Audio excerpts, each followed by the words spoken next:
Olá, sejam bem-vindos a mais um Open Talks, a série de conteúdos coproduzidos por Capgemini e MIT Sloan Brasil, diretamente aqui da Febraban Tech 2025. Meu nome é Tomás Gomes e eu estou aqui com Marcos Cavagnoli. Marcos é diretor de produtos digitais do Bradesco.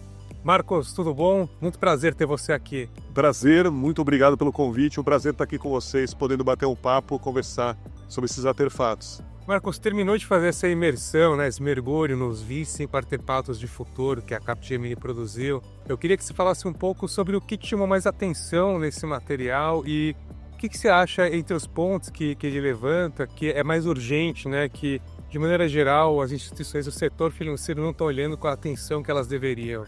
O que eu achei interessante aqui nos artefatos, Thomas, primeiro acho que o conjunto deles, eles foram apresentados com um agregado de 5 grandes blocos que eu achei bem interessante. Um é numa visão de AI, na visão de criação de como se fosse de uma identidade digital sua pessoal, um digital twin, na qual você pode se expressar nesse mundo, multi-agentes, com a forma e velocidade correta. No segundo é a questão de como é que você, esse agente que você tem, se interfaceia com os diversos outros dos N ecossistemas no qual você está. Um terceiro ponto, que é como é que os produtos financeiros estão inseridos nisso. O quarto, que é a questão da uma visão regenerativa, como isso recupera ecossistemas de pessoas ou ambientes que estamos. E acho que um quinto que ficou bem expresso na questão da preocupação de como se integra na questão de segurança, dados, de uma forma mais ampla do que o dinheiro em si. Eu achei eles muito bem interligados, acho que todos têm uma sinergia. Um dos pontos que eu ressaltei com o pessoal que eu estava conversando foi justamente a sinergia entre eles, porque o que eu comentei? Você tem que ter a sua capacidade de expressão pessoal nesse mundo, através desse AI. Então isso é algo que a gente vai ter que ter uma construção e vai ter que auxiliar as pessoas físicas e jurídicas a conseguir construir essa identidade, porque senão ela não vai se relacionar com esse ecossistema que está sendo criado. O ponto 2 vai ter que ter um esforço do ecossistema. Então, grandes players, ainda mais que tem uma responsabilidade ampla de pessoa física, jurídica, pode ajudar muito nisso, porque, por exemplo, nós temos contatos com grandes áreas, com grandes superfícies de contato desses multiagentes. Então, na hora que a gente ajuda, por exemplo, um grupo de pessoas físicas, mas também a pessoa jurídica que faz essa interface com ela, você cria um efeito de ecossistema, que é esse ponto 2. Quando você fala na questão de produtos, é um ponto que particularmente me interessa muito, e o que eu comentei com o grupo, quando eu venho nos artefatos, a primeira coisa que me veio foi a urgência da gente entender que o produto tem que ser, não é só, ele tem que ser AI first, ele tem que ser AI responsive. Porque se você tem esse ponto 1 e 2 de multi-agentes funcionando e conseguindo co-criar as coisas, se você não tem produtos, nos mais diversos players, que conseguem ser responsivos a essa velocidade, esse mecanismo de conversa e interação que a AI traz, você não vai conseguir criar toda essa energia necessária. Quando você vai para o quarto, que é essa questão da regeneração, eu gostei bastante do termo, que ela seja uma evolução da visão do ESG, tem muita aplicação no que a gente vê hoje dentro do contexto do Bradesco ou do sistema bancário. Porque, por exemplo, quando você fala da questão de crédito, a gente estava falando, vamos pegar um case aqui, um exemplo, simulando, em que você queira, por exemplo, estruturar uma viagem usando todo um ecossistema desse tipo. Você vai ter um agente seu que vai estar vendo, por exemplo, possibilidades de viagens, hotéis, restaurantes. Ele vai estar buscando isso e falando com os agentes desses diversos players, mas também ele não é só que ele vai estar comprando ou pagando algo. Ele pode estar, eventualmente, no meu planejamento, vendo uma possibilidade de, para realizar esse meu sonho, eu ter que pegar um empréstimo. Então ele tem que ser capaz de entender qual empréstimo é esse. Só que eu estava falando para o time, não é só pegar o empréstimo, como é que ele me prepara para receber este empréstimo? Que tipo de educação eu preciso ter? Que tipo de estruturação financeira eu preciso ter? Talvez eu tenha que fazer essa preparação meses antes. E quando eu receber esse empréstimo, curtir a minha viagem, eu vou ter que ter toda uma disciplina de como é que eu pago isso para isso o sonho não virar um pesadelo, não virar um problema. Então, isso traz toda a questão do conceito de reorganização financeira, que é bem discutido em crédito, para você se reorganizar numa visão também multi-agente e AI-based. E por último, a questão dos dados, não menos importante, que é o que acontece, essa complexidade toda que você vai ter, ela vai criar necessariamente uma preocupação, pessoas físicas e jurídicas nos mais diversos níveis, de como é que elas podem se comportar nesse ambiente, qual que é a segurança que ela vai ter, o que ela partilha ou não. Então, o conceito de segurança de dados, de valor de dados, ele vai ser profundamente modificado. Vai precisar de alguém auxiliando. Também é um bom espaço para a gente explorar. E você estava falando sobre a questão dos agentes, né? Essa IA agêntica, por assim dizer, é um dos destaques, né, do material. E é uma área que o Bradesco é bastante pioneiro e é uma referência até, né? E eu queria falar, dentro do cenário atual, como é que o banco vem trabalhando essas possibilidades, né? Como é que você vê esse cenário e como é que vocês vêm surfando essa onda, por assim dizer? Acho que tem, assim, o Bradesco é pioneiro no assunto, né? Isso é uma coisa muito interessante. Ele sempre trouxe isso nas mais diversas ondas de tecnologia que viabilizam essa questão da AI. Claramente ele tem uma estratégia muito forte na questão de AI higiênica, né? Ela pode, através dos agentes, criar condições, por exemplo, então você tem que criar um produto. Hoje em dia, para você entender o comportamento do cliente, você tem que trazer, às vezes, o cliente em si. Com uma criação de agentes e até de dados sintéticos, você pode simular clientes, você pode simular interações dele com o ecossistema numa velocidade e uma quantidade, né, que seria muito maior do que você fazer 100 salas de focus group. Claro que isso não tira a questão da interação direta, ela é importante para algum tipo de refino, mas, por exemplo, você pode criar, né, o refino do produto de uma forma que você acesse, inclusive, necessidades dos clientes que não são explícitas. Esse também é um ponto bem importante, né? Porque a complexidade de fatores, às vezes o cliente ele fala de forma explícita um ponto, enquanto você pode ter N outros que ele não está conseguindo explicar, e você consegue, com esse tipo de interação, por agentes, fazer isso emergir, né? Eu gosto desse conceito, a emergência aparece e você pode explorar isso, obviamente, com seres humanos, numa topologia que seja propícia para isso, né, de uma forma mais intensa. E muito do que a gente está falando aqui, né, tem a ver com um momento de transformação digital que virou uma espécie de buzzword e nos últimos anos a gente sabe que é um movimento constante, né? E que ele envolve alguns desafios, né? Envolve desafios culturais, regulatórios, técnicos, enfim. Eu acho que eu queria que você compartilhasse um pouco, né, sobre da perspectiva de alguém que vem conduzindo, que está à frente, vem observando esses movimentos dentro de uma grande instituição, né, com todo o seu poder e complexidade também. Quais são esses desafios e quais conselhos daria para lidar com eles, né? Perfeito. Eu sempre falo assim, a transformação, ela é uma constante, né, tem um contraponto, né, transformação com constante. Mas, na verdade, a transformação é uma constante no ser humano. Então, às vezes, a gente tem uma tendência a olhar muito a transformação digital específica.